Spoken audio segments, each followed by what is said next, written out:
Welcome to the Football Exponential Show. I'm Chika, and today we are going to talk about the transfer window for the 2024-2025 season. The business, yesterday, the transfer window shut down, and most of my picks today is going to be the Premier League. I'm joined by Frank. Hi, uh, hi viewers. Welcome back to another episode of the show. We will be covering the transfer window roundup, and majority of my picks will be Premier League focused. But we have our esteemed European expert here with us to give us his take on European football.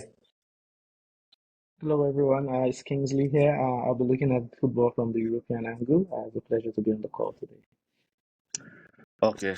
So, how is it? I know yesterday everybody was pumped up. Like for the first time in a long while. Like yesterday, as soon as it was like 10 p.m., I was like, I have to tune in because Also, the excitement, the adrenaline pump or whatever. I was like, let's see the deadline moves, and for a long while, I've not felt that way. But yesterday was worth it, though. It was worth it. How did you guys feel? for me, I was after about 5 p.m. for me, and with this, especially with the Osimhen saga, I just logged off everything, just put my phone down. Then I with the plan to check it at the end of the window, and by an hour before the window closed, I went back online, saw Sterling to Arsenal, a few transfers. Osimhen obviously did not come to Chelsea yet, but I think that was the main talking point. Sterling to Arsenal. There are a few players Chelsea tried to get rid of. Chalobah to Crystal Palace and Amando Boya to Everton, but it was I think it was a very slow. It was a very slow deadline day. There were very few. It wasn't all I right. think Kingsley. I think I think Osimhen dominated up the whole space for the last 48, 24 hours. But to see how that transfer has unfolded has been very disappointing in my opinion. So how was it for you, Yeah, so it was Kingsley? it was it was really slow. It was just like Especially as a going through. Barcelona fan too. Exactly, yeah. No, the funny thing is, like, for once, I felt like we were honest with each other as Barcelona fans and probably with our management. So there was no expectation on the last day. So we didn't, I wasn't looking for any here we go to Barcelona, but I was still expecting a few people to leave. So we didn't see that. So possibly, who knows? There's still a few hours maybe, but it was very, very slow, extremely slow. And the Osimhen saga just kept lingering. At the point, I was like, you know what? You've had more than 30 days to get things done. Leaving it for the last minute for such a big transfer, there would always be modalities and things to consider, and that didn't happen. So, but yeah, it was extremely slow compared to other years, and I also feel like this transfer window has been more of that reading. Yeah, Yeah, clubs are yeah, I becoming agree. I smarter. agree. So we have a lot of things to cover. Let's go with the first one. Frank, I think I'm going with you first. Who is your best transfer signing for the transfer window? Who do you pick? So for me, I'm going with a player that we've already seen him. We've seen him a couple times so far this season. That's Amadou Onana from Everton to Aston Villa. I think he's a player that brings a lot of he solves one of the main problems Aston Villa had back end of last season. As a proper ball winning ball carrier in midfield, especially with injury to Cameron. He has a very unique profile in European football. He's very tall, physical, covers a lot of ground. He's good on the ball as well, and also is a good platform for him to show his talent in European football as well in Champions League. And he's a player that I can see Aston Villa making huge money in the next few years in terms of resale value. But I think Onana is my signing of the season or my signing of the window so far. Kingsley, what of you? It's absolutely Mbappe to Madrid. It's bread and butter for me. It might be looking a bit slow right now, but I feel Mbappe is going to explode at some point. Um, and I feel like he's going to bring a lot to that team. He's going to bring fresh hunger from the squad. There's something to prove. There's one more person that needs the Champions League more than the rest. And yeah, so I think it's going to be different on and off the pitch. contribution for Real Madrid in terms of revenue, in terms of outreach, and in terms of proper football outcome. So Mbappe for me. Okay, mine is Manuel Ugarte from PSG to Manchester Ugarte. United. Yeah, Ugarte. He might not Okay, be. okay. He might not have been wanted by PSG. I feel PSG had a better player in that position with Yeah. Joao Neves. I accept that. But why I pick Manuel Ugarte is that I'm not picking Manuel Ugarte because of Ugarte as a player. I picked him because of the Kobe Meno. If Meno is really the guy that I saw everybody rave about, what he did last season, because I see him as the kind of player who is very good offensively.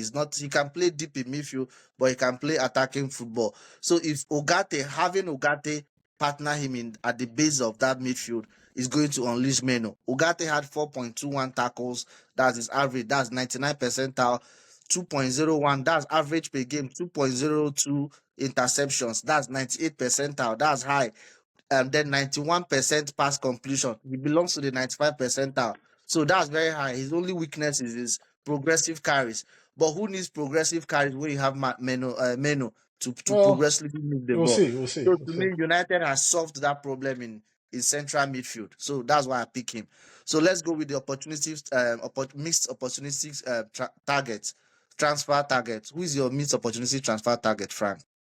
Um, I have two clubs in this on this point, and I think it's Arsenal and Chelsea. I felt these are two clubs that tried to get in a striker into the market, into the squad. Sesko for Arsenal, Chelsea tried with numerous options.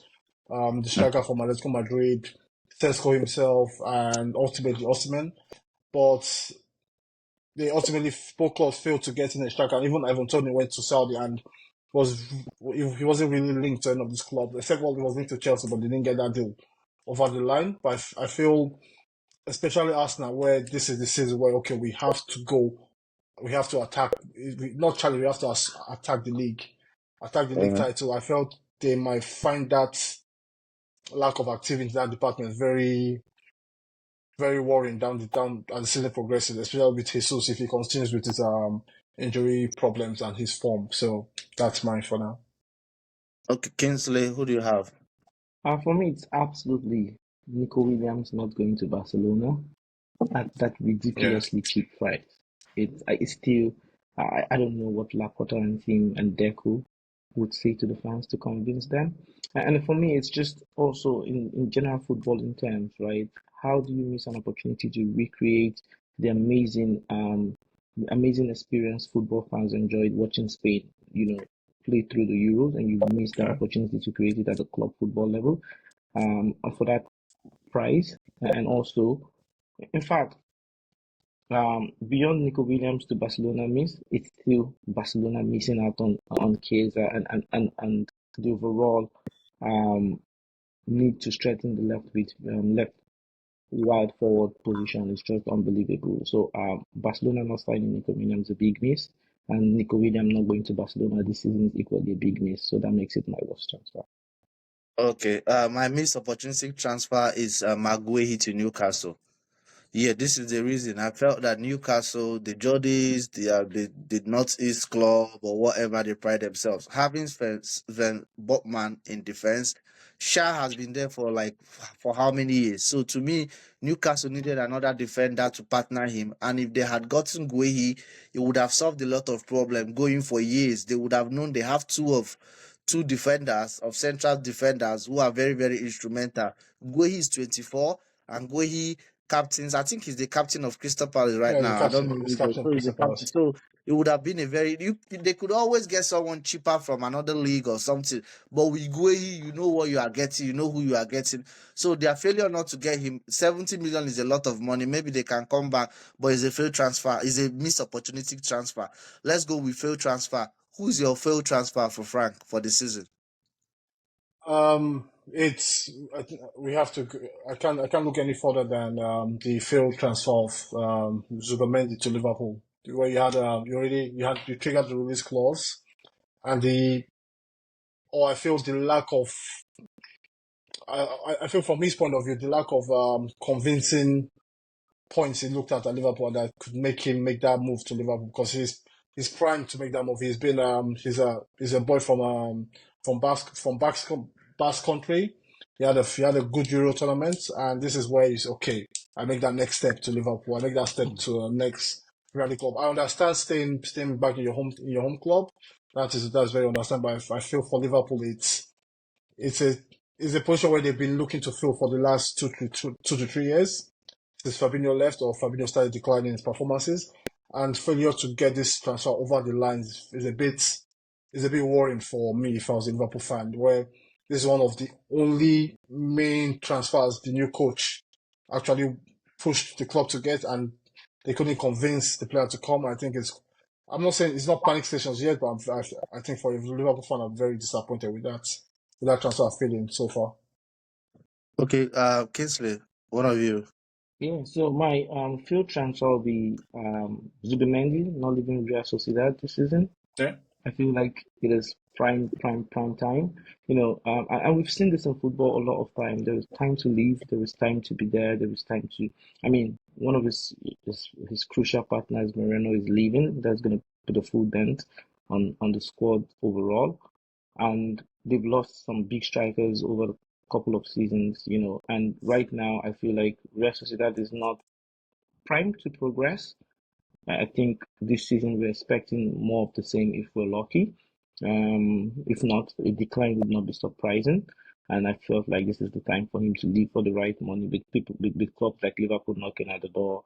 If his agents made him available to Barcelona, I'm sure they would have tried to make that happen.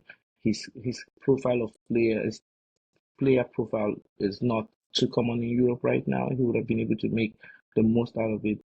Staying back in Sociedad is really a missed field transfer. I think Liverpool should have done all they can to get him over the line. I think if they applied more pressure, he would have succumbed, but I don't think they did enough. Okay, mine is also Martin Zubimendi from Real Sociedad to Liverpool. I pick him because of the embarrassment. This is what I think. So many people failed in their transfer. Chelsea failed in their transfer to get Osimhen. So many failures. But the difference is that Chelsea made it clear this is what we are going to do. But Liverpool have this history. They were known to always. Nobody Window knew when they shoppers. concluded the deal for Fabinho. Yeah, under the radar, they signed Fabinho all of a sudden.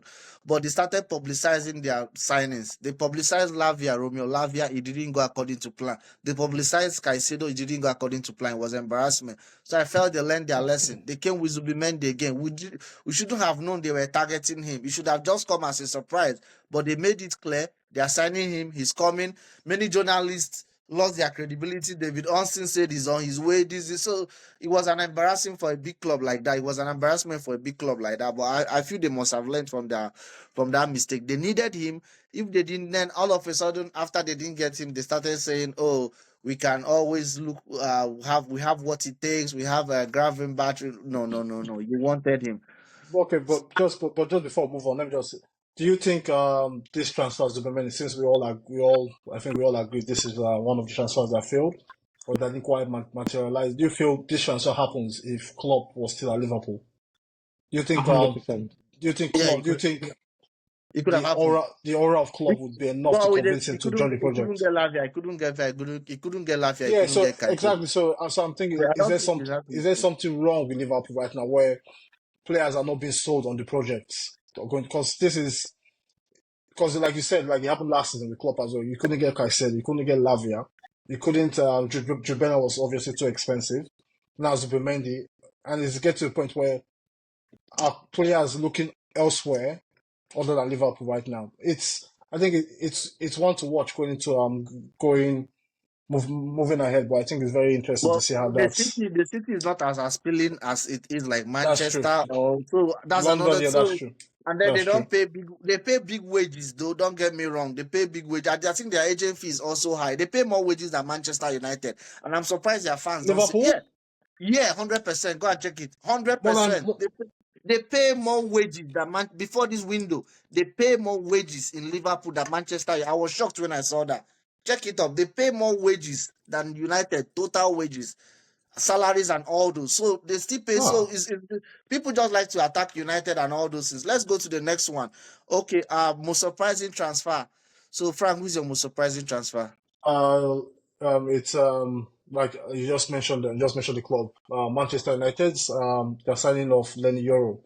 So this is a centre back that was primed to go to Real Madrid and join the Black Galacticos and Real Madrid.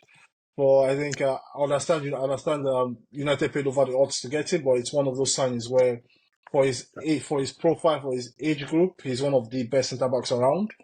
And getting a player of this quality into this team is a strong building block for the future. Be it with Ten Hag, be it without Ten Hag, but it's a very promising sign for United to look. They're looking into the future. They're looking to get the best young talents around in European football, get them in, and build from there going forward. So I think the Euro is a very significant and it caught a lot of people by surprise, like him agreeing to go to United. But I think it's a very good. I'm very happy with that buy for them. Or they should be very happy with that transfer. Okay, Kingsley, what of you? Well, for me, it's very dicey because I have two interesting transfers to call. I don't know Okay. what the agent of Alvaro Morata does in Europe, but he keeps going from one amazing club to another amazing club and it doesn't matter how he has performed. This is a striker that, led the lines for the Euro winning team, and we can't recall any goal or any, something Oh, but significant he match played that well he though. took.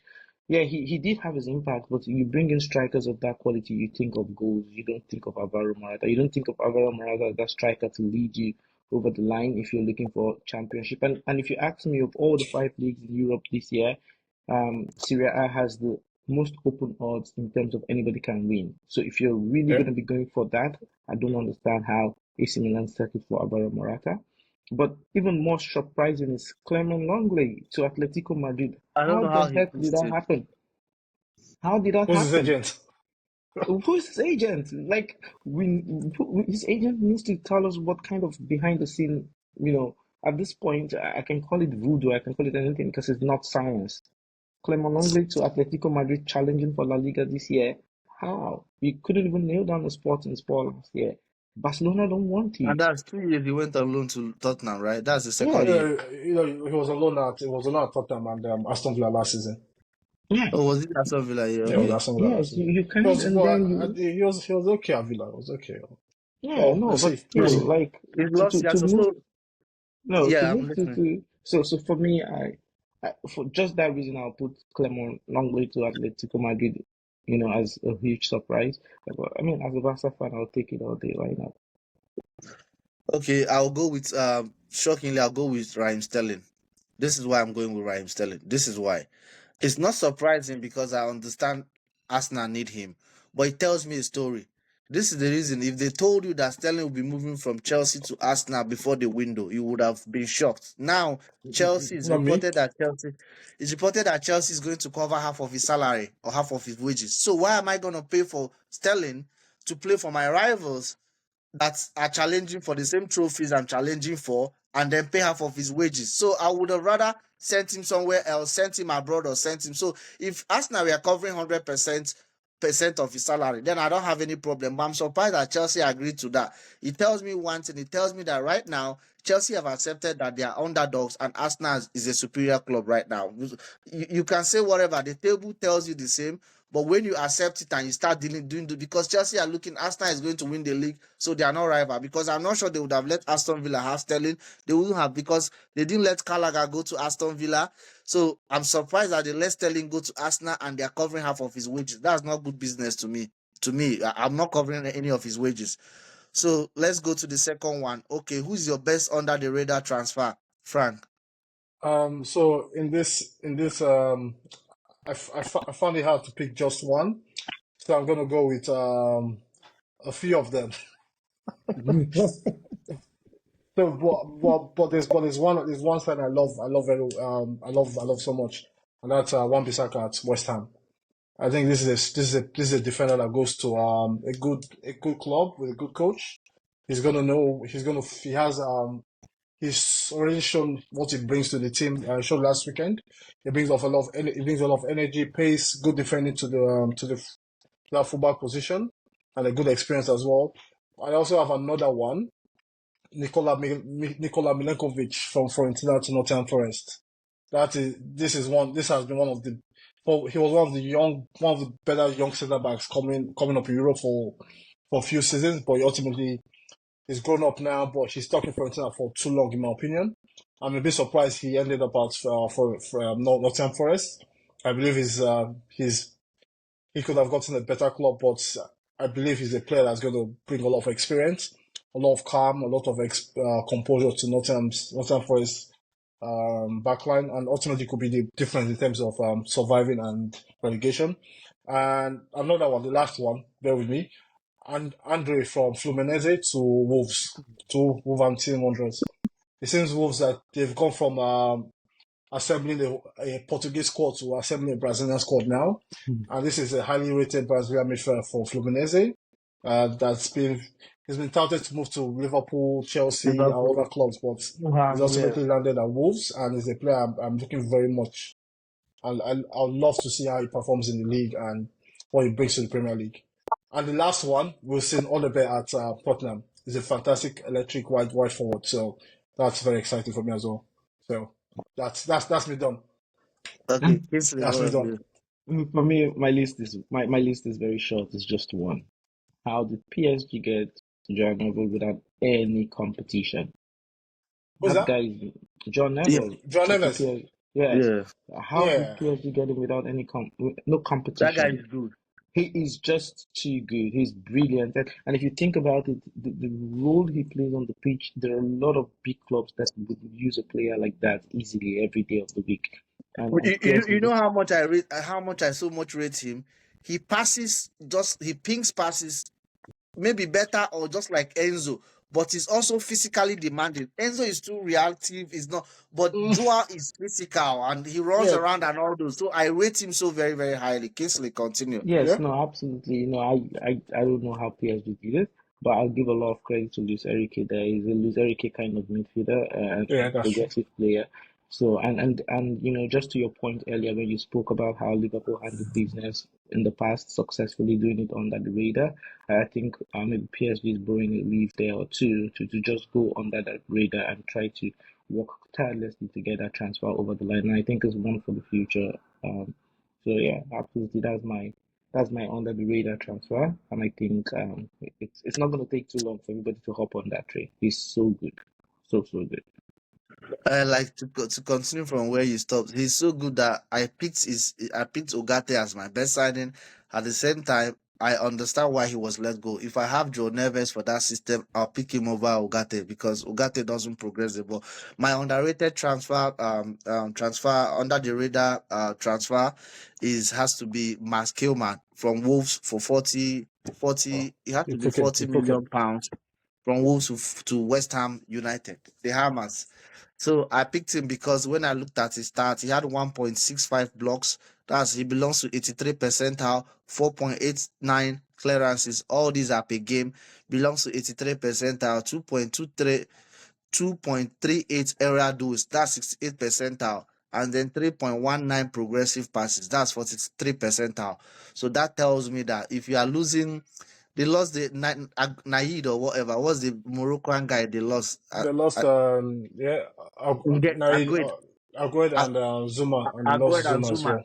Yeah, so if you are losing, and West Ham has a history of having centre backs, they might not be the best. We had Matthew Upson at the point. They have centre backs who have stayed there. Their history, they are extremely good in centre. Their only problem is their attack. So if you get Max Kilman to partner with Todibo, you've solved that center of the defense for a long time. So he's my best signing. He's my underrated transfer.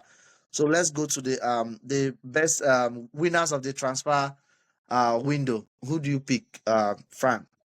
I'm gonna go with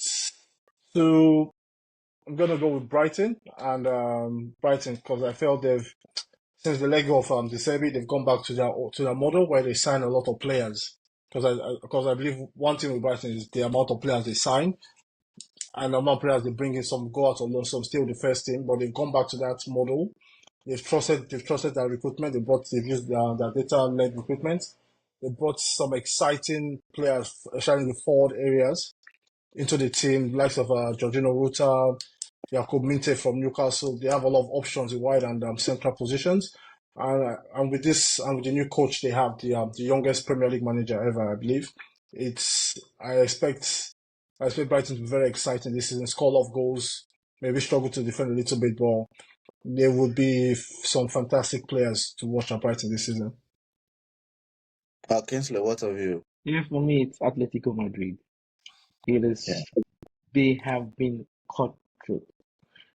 There have been gaps in their squad from last season. If you follow La Liga too closely, you'd see that they've been very reactive. But this market is just like, we've got major holes to plug. We're going there and we're covering it. And I mean, reinforcing the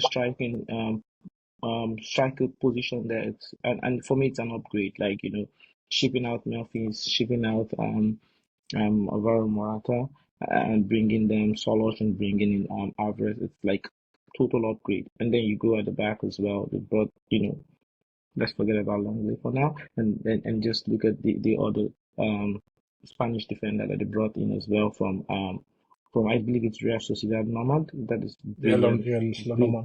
brilliant signing there. And of course, Kaga's to Chelsea, and all of these they've not gone over the board with their finances. They've stayed controlled and they've been able to do that.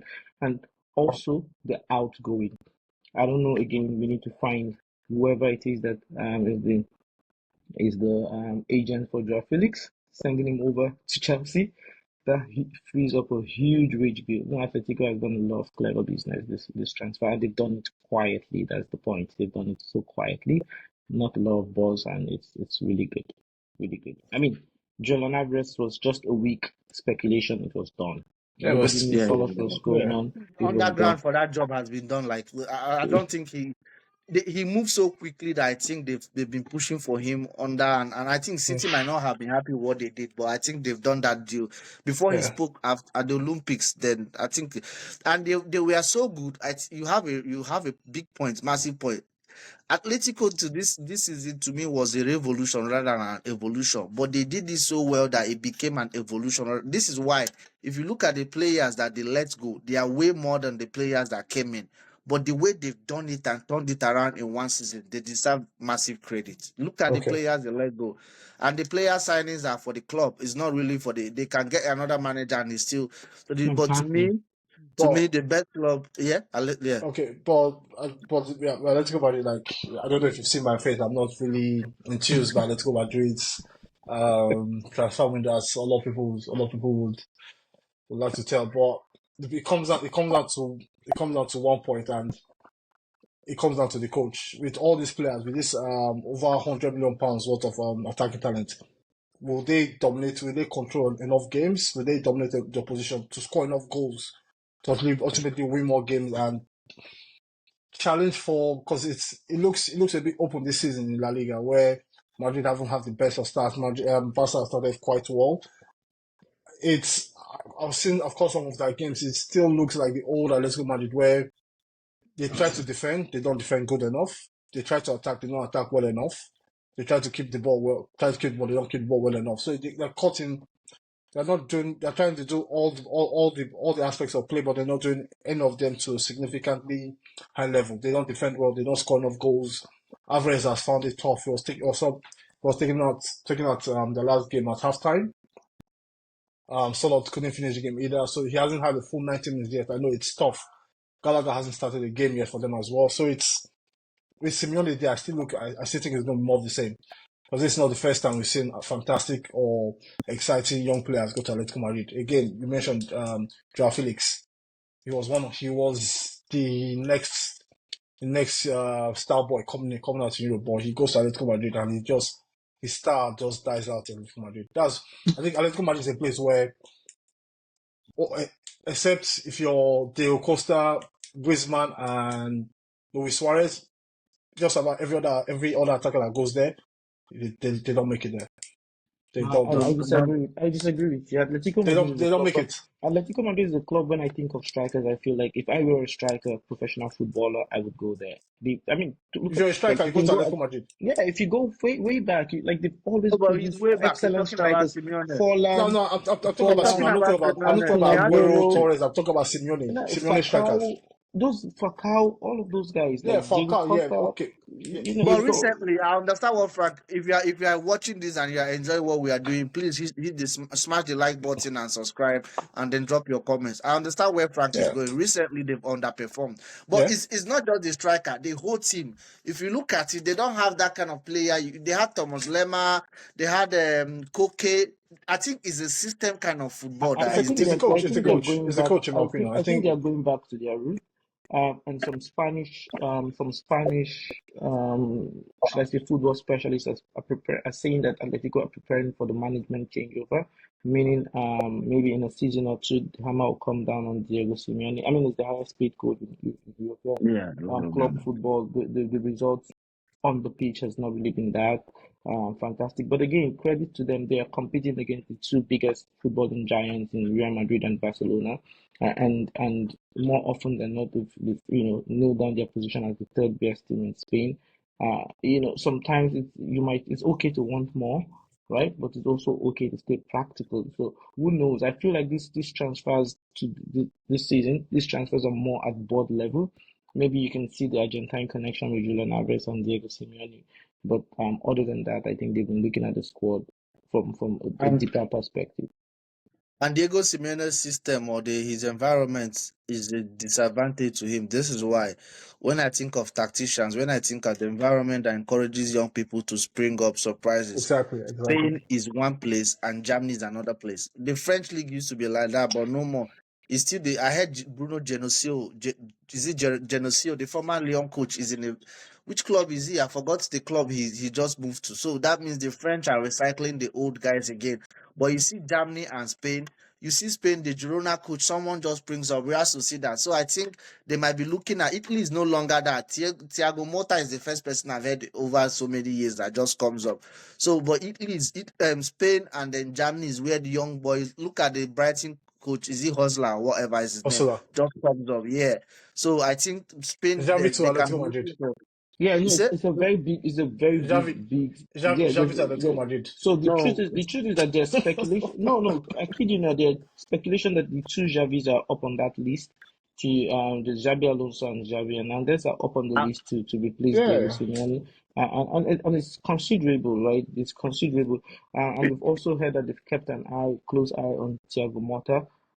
So those are coaches that would stay on the queue if they decide to let I don't know. Atletico, if I they don't know why decide to people okay. let don't. Simeone out. I don't know why people don't rate Xavi. I rate him so much. Xavi Hernandez for what he did. It's not about winning titles. I'm looking at phases. I understand. If you give me 3 years, go to La Why? Masia. Why is Stephen screw his face? You No, don't like so no, no. no, I understand. But I understand what understand I'm trying to Chica's. say. If I'm looking at Chica, getting yeah, you're right. You're working right. And working with what Kingsley, he had, he didn't complain. If you understand what I'm trying, he can lead goals. That's it. What I Lampard agree did with with you 100%. Chelsea. I look I back agree. what I look back to what Lampard did with Chelsea that year. They qualified for Champions League. Yeah, If you have a coach that does that, that can, I'll take him. I'm not keeping him 5 years. I'm giving him 2-3 years. Get me that. If you don't win, I move ahead. But to me, the winners of my transfer window is West Ham United. I go with them. They spent 130, close to around reportedly 132 million pounds. Look at their signings: Wan Bissaka, Mas Kilman, Juan Todibo, Guido Gutierrez, Rodriguez, Luis Jimen, Somerville, and Fulkrug. So if you yeah. look at these players, they've essentially moved from David Moyes kind of player. But the problem I'm having is if I'm spending all this money, I'm not spending it under Lopetegui. I'm not a big fan of Lopetegui because he doesn't stay too long in a club. From FC Porto to Spain to Real Madrid to Wolves to Sevilla, he always stays 2 years, 3 years he's out. So, Has never but I'm looking succeeded at the enough for signing. people to keep him. That's it. Yeah, I don't know. I'm looking at the signings. I would have said Brighton, but I'm not saying Brighton because this is what I keep seeing from Brighton. So they keep doing it, but for West Ham to have done it, that's why I give them thumbs up. It's a very big with kudos. With then they shipped out Ward Prowse. They did very good business. Then they shipped out Ward Prowse. Then no, it's very very good business for West Ham, and I expect Yeah. them to challenge. Okay, Challenge, Villa also did good. challenge. For No, what? for Europe, For Oh, Europe. It okay. it could be Conference League or whatever. No, they should. Hmm. If I spend this sort of money, even if No, it's I not can this see. season, No, I can see your West Ham shirt, so I just wanted to be sure that the brush of blood has not gone too far. Oh, you're So wearing West Ham no, shirts. Is that I'm wearing the Hamas. You can see, but I'm not a okay? West Ham fan, Okay. but Oh, I no, like. I just wanted to be sure that it stays with the afterward. It's not going No, into the brain and then the challenge. I I, needed to be sure I, challenge or what. I like the business they did. So, who is your losers of the transfer window, Frank? Losers of the transfer window. Let me just. I think it's Newcastle. You can't, and I'm sure I'm sure one of you might agree with me as well. But Newcastle, you can't look past Newcastle. It's especially with the whole fanfare that they got for with these new ownerships, the public investment fund coming in, the buys of the signings of Isa, Gordon, Gimenez, Botman. You expect them to take it to the next level, but also understand the the pockets are a bit tight because of PSR regulations. But also I say that, but they were trying to get the Crystal Palace defender McGay for about £70 million. So it seems there are funds there, and I'm very surprised they didn't take advantage of this window to build on or to get back to what they had the season before with pace on the wings, a fantastic goal scorer in the middle, Isaac. They're not playing in Europe this season, Yeah, they're so not you would exactly. have They're been not here. playing Europe, so that's another advantage where you're not playing in Europe. You make sure you're covered in all areas, especially in wide positions and the centre forward, because Callum Wilson still has injury concerns. You get another striker, another attacking player, but just not even not even just getting any player, but it's a very disappointing window from them. They sold one of their young prospects, and I went to Brighton, Jakub Minte, to satisfy a PSR regulation. They sold one academy player as well, and I look at the business here. They get Lloyd Kelly. That's a solid centre back and Premier League centre back from Brighton, from Bournemouth on a free transfer. But you look at it, it's not. They could have. I felt they could have done a bit more to push and back the manager they have, because it could be a very tough season if the likes of Isaac don't find form soon enough. Gordon as well, and then get to a point where your star players they start looking elsewhere if they don't see the club. Because for a player like Gordon or Isaac, they want to see the club showing ambition in the transfer window, try to push the top 6 or top 7 as it is nowadays. Because if I look back on the transfers that's happened this season, there are a few they could have gotten. Like Sterling, for example, Sterling on loan to Newcastle. I don't know if the player would have fancied it, but those are statement signings that push that also strengthen the first team, strengthen the squad, and also make a marker for Newcastle as a club that's trying to make something happen in the table. Well, we'll see. We'll see how it develops. I trust Eddie Howe is always he's a very content manager. He always finds a way to get the best out of what he has. But I won't be surprised if there are a few murmurs, or if they hit a hit bad from this season. There are a few murmurs of discontent over at Tyneside. That's my pick.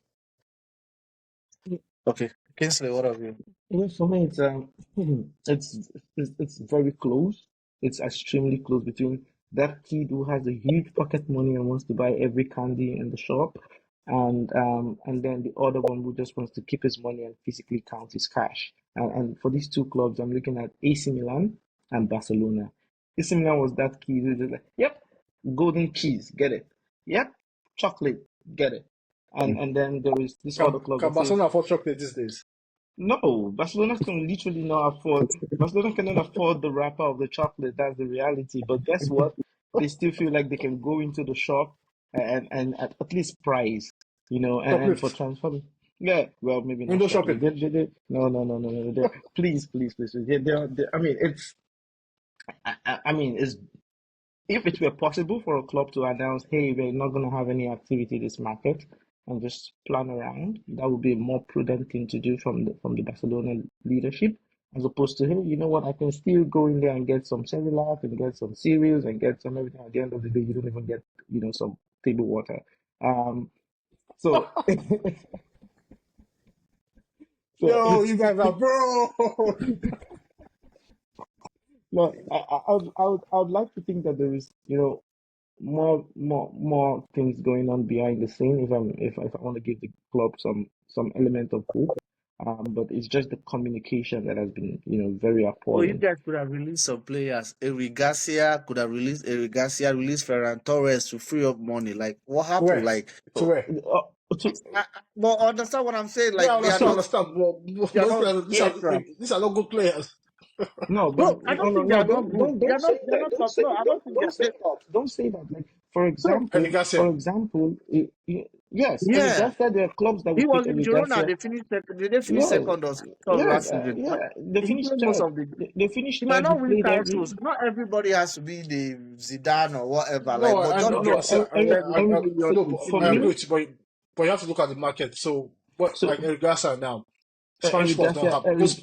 Eric Garcia would easily walk into any Spanish club from third to seventh. But Easy. Spanish clubs, they're not that liquid. They're not that liquid to No, make so and the I funny significant think it's thing transfer the is that buyout. salary Barcelona is paying them that is Okay, making them and also reluctant to pay. that's true as That's what well. I feel. So, so so for if you're me, looking at I Eric feel Garcia, like you're looking towards England or so Italy, and no, it's not that. So let me put my perspective to it, and this is me putting my Barcelona bias aside. Eric Garcia that'll strikes be to me as first. another. No, to be honest, Eric Garcia to me strikes like another Robert Roberto Sergio Roberto Sergio who Roberto, just left. yeah, So he's good to yeah, play many positions, but it's not good enough to nail down a single position. Right? yeah, You can deploy Eric Garcia as any part of your central back. You can even move him slightly up the field, and it will yeah. give That's you true. an average of 6.5 to 7 rating in the game, right? So he's and I don't think anybody looks at Eric Garcia and say he's a bad player. No, but also you look at the ambition of the club and you ask yourself, where do you want him to be? So there is that on Eric Garcia, and I do agree to Jacob's point. Barca should have moved on from Ferran Torres this season. It's he's the weak spot in attack. If Ferran Torres is going to be starting the game, he's like the last game he was taken off at halftime. The game before last, he was taken off slightly beyond halftime. It is clear and clear by the day, and if it continues this season, his value can only depreciate. So he should be If out of that Morata club. can be getting clubs to sign him, why won't Garcia? Do you understand? So switch Yeah, your agents is the and barest minimum. Switch your no, agents. If João I Felix know, is getting no, all the no, space, switch your agent. but with Torres, for example, is if Barca want to sell him, they will expect to get something of between 40 to 50 million pounds. I'll tell you there are a lot of English clubs that will still snap Torres, and that is the thing. And I'll tell you, for No, yeah, example, Torres I to know, Newcastle is not Torres to but the Newcastle is not landscape, unrealistic. Torres yeah, the to last, West Ham is unrealistic. But the problem is this: Torres has not come to the reality that he's not an A-list player. So he still believes that he has the ability to play in a club like Barcelona, and Barcelona is not. well, he is I playing mean, in Barca. yeah, he believes because if Barcelona puts half the effort to ship him out that they put on Frankie De Jong or a couple of other players, he'll be out of the door. He would be out of the door. But So also, but also, this is the domino effect where like, if you say for example you sell Torres, then who comes in again? Because it seems right now ah, Torres is covered for your right wing, your left wing, your number 10 position, and for Lewandowski. and that's the funny thing. Torres is part of the reason why McGill is what playing what in. Pedri and Gavi, what do they do on the pitch? Like, Well, are they, well, No, those are one totally just signed different positions. for Hospital FC. The Pedri is still is a Ah, part-time ballet dancer. yeah, well, the thing is this: you can call it But he's whatever had you a or you good want. season guys so had a far. He's had a player good from season. you He's had guys a good had a season so player far. from Girona that scored a goal against the names are too similar. There's a player that scored against Madrid. You guys won 1-0. I forgot if it's during the preseason. Oh, Paul Victor is Oh, amazing. That's Victor, what I'm yeah. saying. So Yeah, is that's he alone? no, he has been promoted to the new team, to the senior team right now, and that's what I'm saying to you. Ferran Torres is holding down a squad place that other players Someone are. would have, that's what I'm saying. Yes. Someone would So have got him. for example, if Barca made it clear that Ferran Torres had to go, I don't think Chelsea will snap up McGinn. That's a striker for the future. That's a striker that you can build on. There's a striker that you can work with, and at worst you can cash in on him in 2 years if it's not going to pay out.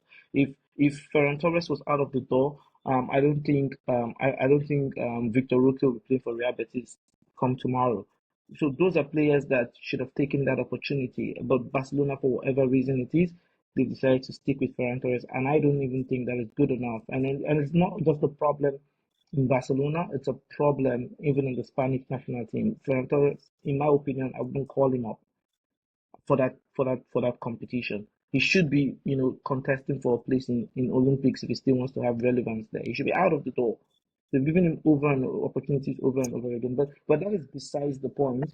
And those are some of the reasons why I feel like Barcelona could have done a little better in the transfer market this season, but they're not my worst. My worst is AC Milan. AC Milan went and snapped Tammy Abraham, snapped I mean, Alvaro Morata, and the list is on and on. For a club that should be looking to challenge, that is absolutely bad business. Okay, I'll go with my worst club losers of the transfer window is Newcastle United. yeah. They spent reported like around 57 million pounds. Now, this is my point. If you look at the players Newcastle have, to me, Newcastle is overachieving, not underachieving. They are overachieving because of what they coach, because they are challenging with the likes of Chelsea, challenging with the likes of Manchester United, challenging. If you look at where they finished last season, so if you look at their first 11, it's not really a bad team, but you look at certain players that they have in that team, you realize that other teams above them, Tottenham first 11 beats United beats Newcastle United first 11 hands down. But I think Eddie Howe's ability, tactical, whatever, man management is reaping benefits because they are doing well. But I'm thinking of them moving ahead. I'm thinking of them doing better. Now, this season, they had Odi Vlacho Dimos for 20 million. This is the reserve keeper of Tottenham for Nottingham Forest. Why do you sign him? Like he's a reserve keeper, you sign him for 20 million when you have Nick Pope as the first choice keeper. You could have used that money for someone else. I don't get it why they had to do that. Promote someone from the academy. They signed Osula, William Osula for 11.6 million, I think euros. They have Lloyd Kelly for free. They have Elliot Anderson. They sold Elliot Anderson. They sold Jacob Meite. So to me, they did bad business. This is the season I felt they could have. Look at how Villa to me had one of the best seasons. I looked at everything they needed. They sold Douglas Costa was complaining, why do you do this? They brought Onana. So Villa plugged so many holes. So to me, Newcastle, I understand maybe but they could have found a way around it and get some players.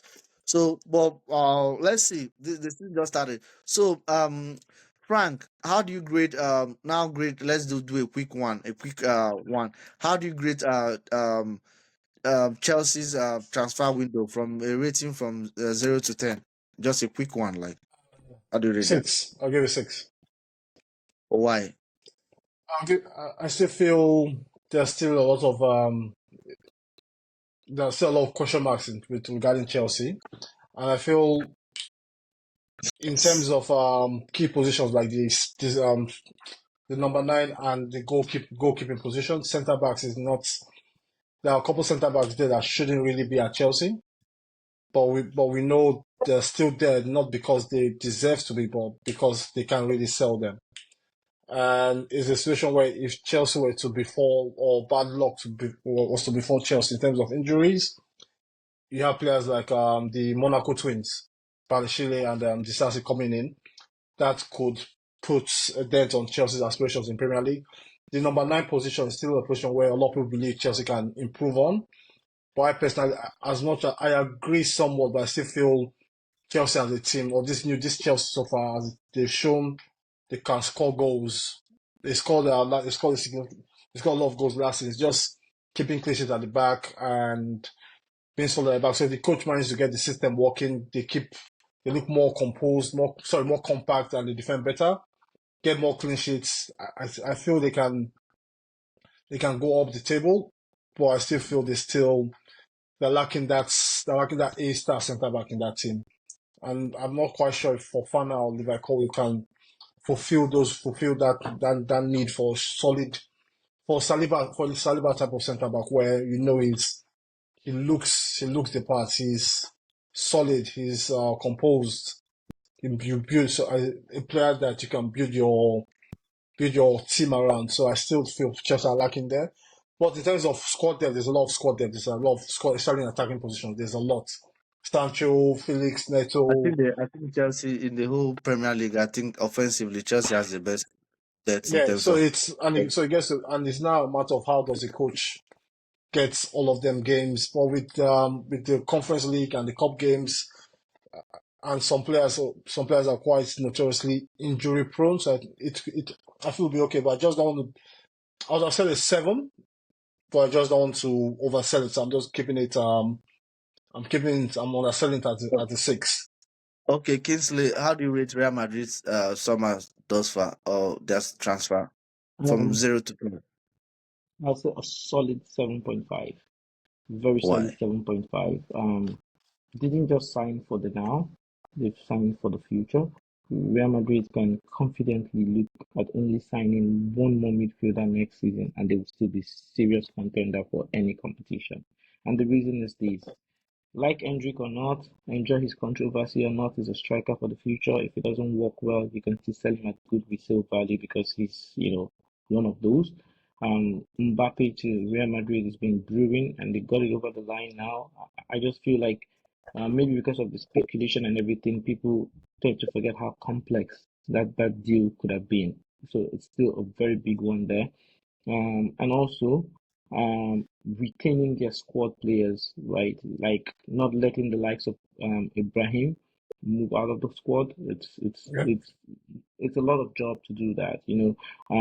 You might argue that Anguilla is not technically this season signing, but you can see what they tried to do with January transfer window to plug that gap, and they brought him in early, giving him 6 months to settle into the club. And right now he's ready to take much more position, and that allowed for it's difficult to replace Toni Kroos, but that would allow for a much more smoother transition between Toni Kroos and Modric leaving the club, which would happen. So you can see that it's a club that has a very clear transfer blueprint. They're sticking to it. They're going after it one day at a time, and they're building for something. And I wouldn't be surprised that they've laid the foundation and they've preserved the funds to go and snap up the likes of Alfonso next season and strengthen even the places that needs to be strengthened. So overall, I would give that a solid 7.5.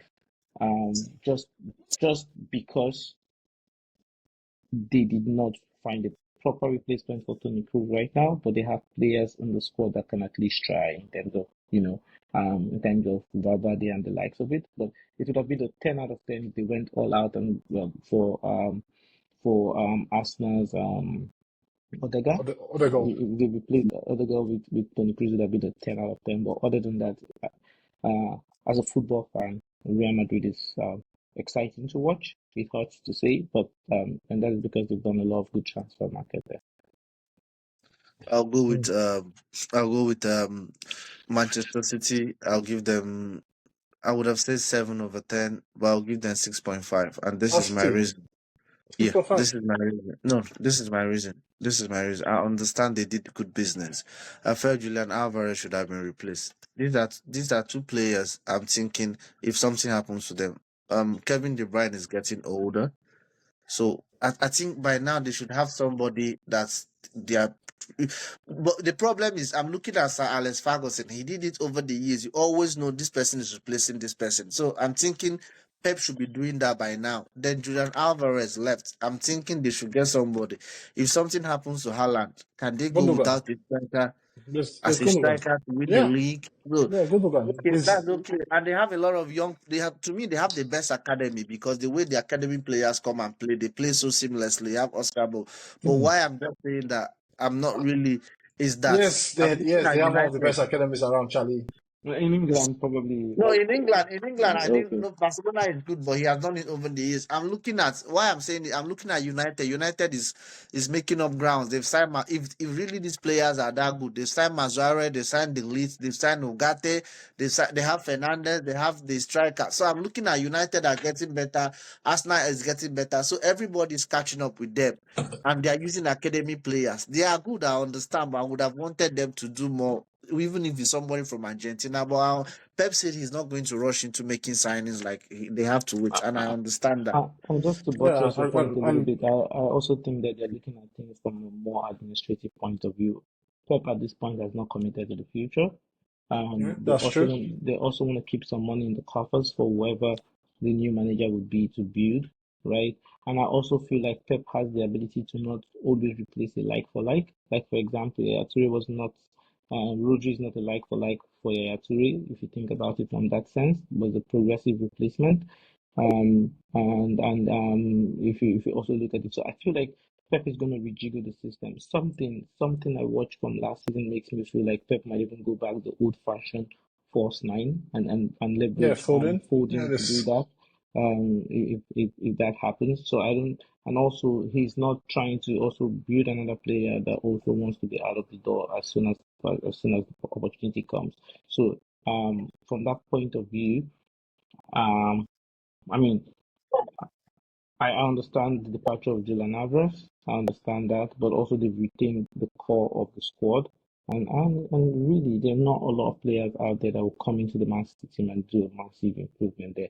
And they've strengthened on the right wing with Seville from you think about it's not a transfer from this season, but they planned that transfer for a while, and they're plunging the gaps there. So I I'm not worried. And there's also there's also this there could be opportunity in January to get because we've seen Man City in the past with Jesus. Jesus came in January, Alvarez came in January as well, if I remember Mm-hmm. correctly. So there's always I think with Man City you can just if you keep what you have till you get to the winter.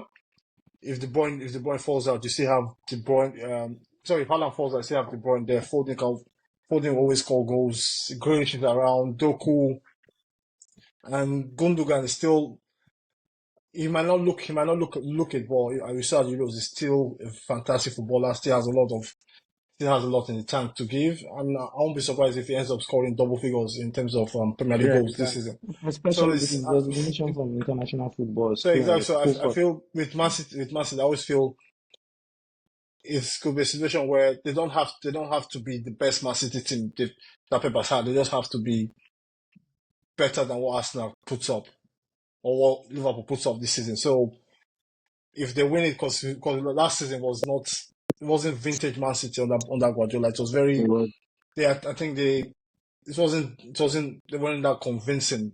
I know it's crazy saying they weren't convincing, but No, but I get what you're trying to they say. still have weapons. The more you They tell didn't Even the from blow left players back, teams when you away. They invest didn't them. blow teams away. even But from left yeah. back, the Croatian left back chipped in with some fantastic goals last season. So Mm. it's a situation where they have. I just feel they in terms of overall squad quality in the squad, they have a lot. Be it centre backs, midfielders that can play in different positions. They have some of the underperforming players that still need to give more, like Grealish.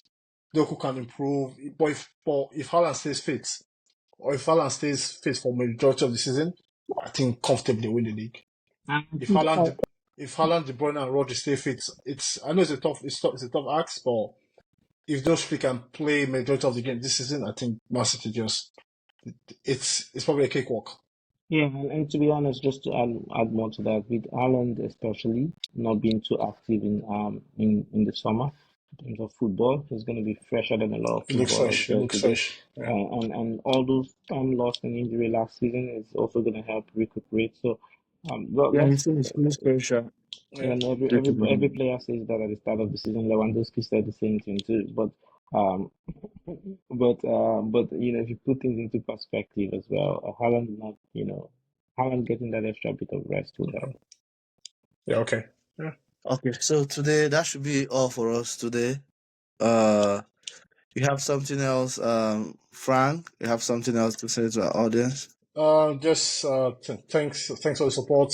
Thanks for following the page, helping grow the community. Like, comment under our posts, and let's get if we can get some questions, that'd be good as well. So we can discuss on our next episode. Okay, Kingsley? Yeah, I would like to know what you guys think about all of this transfer discussion. Please put your comments. Let us know if you think Mbappe would come through for Real Madrid eventually. Let us know if you feel that all of the Chelsea unbelievers will be proven wrong this season. Let us know if Barcelona's lack of activity in the transfer market could actually be a good thing. I'm really curious to see what you guys think about all of this. So please comment, Yeah. like, and dislike what you don't want as well. And feel free to let us know what you would like to see in the coming episodes, and we're more than happy to work with that. But thanks again for viewing. Okay, Okay. thank you. Thank you. Have a good one. Okay. Have a Bye good bye. day, guys. Bye. Bye. Bye bye.